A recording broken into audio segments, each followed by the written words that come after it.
And in the center here, or sort of on the left-hand side, is time domain data.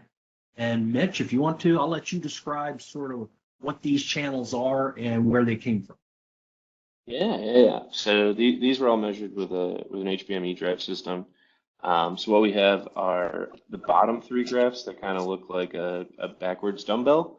Those are three-phase currents. So that's the current being driven by that inverter, and that's going to have that high frequency content. So we're starting bottom up.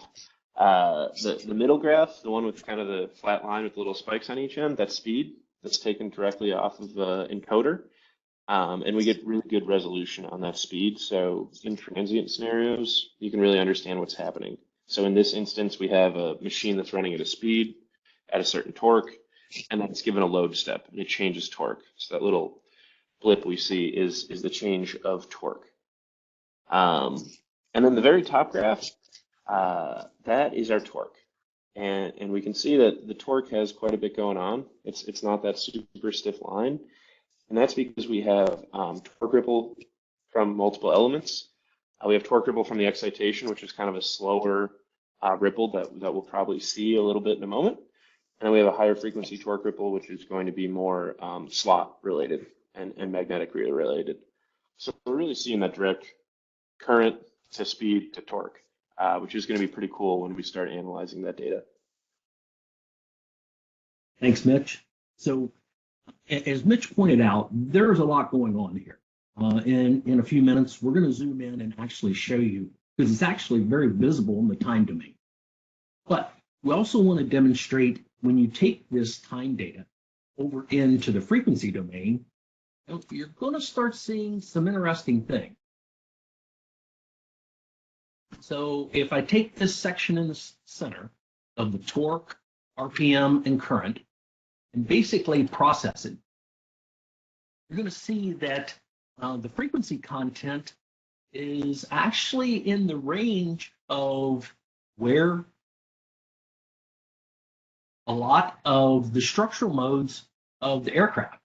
So if I come in and say I look at the current, so here's all three legs of the current, and I look at the main, and I'm going to put a cursor in each one, you're going to see that, okay, the main frequency in the current is roughly 16 hertz.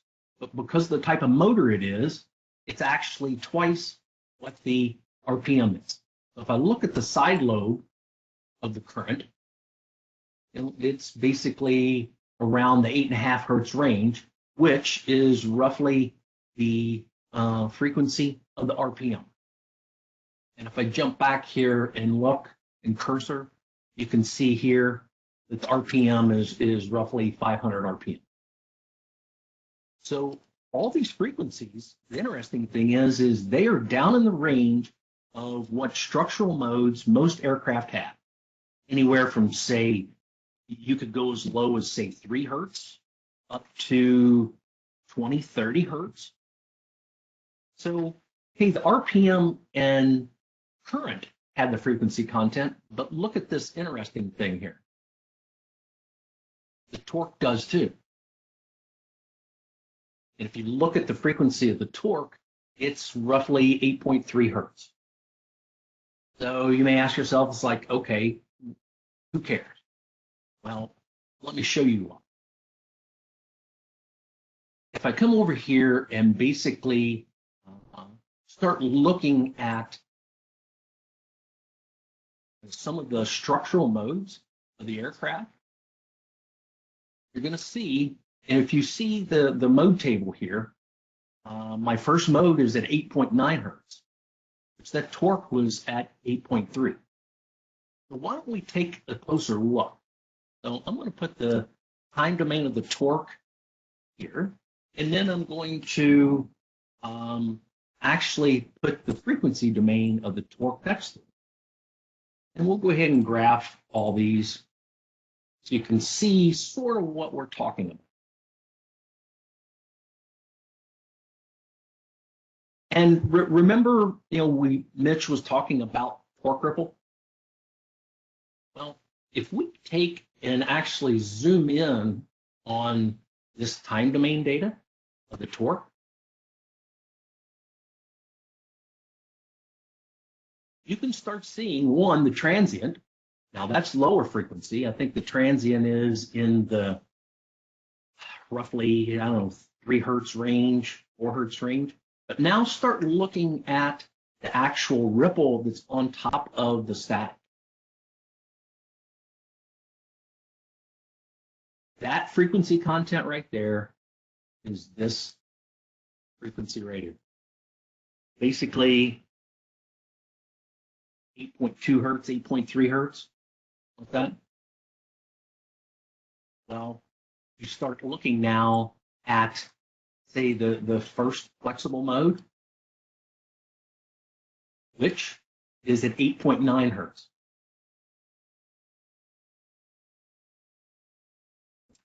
First wing bending.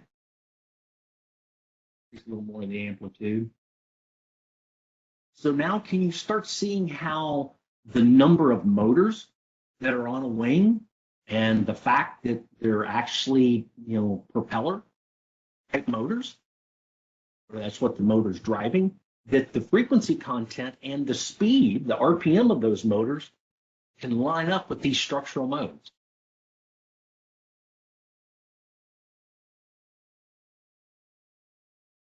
Now you're looking at the lateral first bending of the fuselage, which is at 9.2 hertz.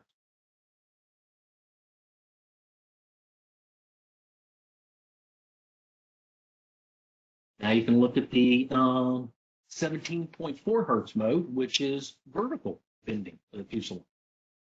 And that's this aircraft. Every aircraft is different. Every aircraft's first wing bending, fuselage bending are going to be at different frequencies, but they will usually be, for this type of aircraft, in this frequency range.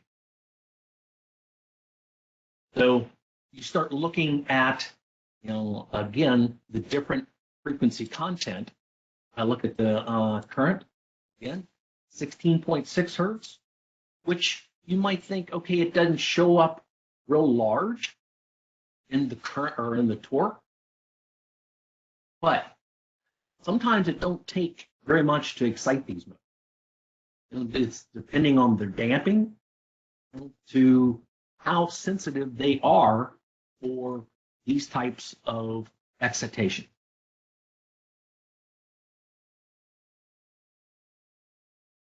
Anything else to add there, Mitch?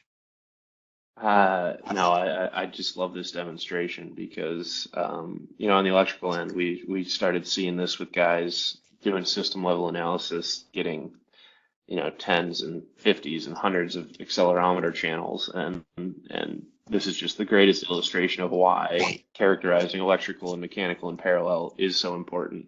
You can tie all this back to an electrical signal and, 7 of them on a wing.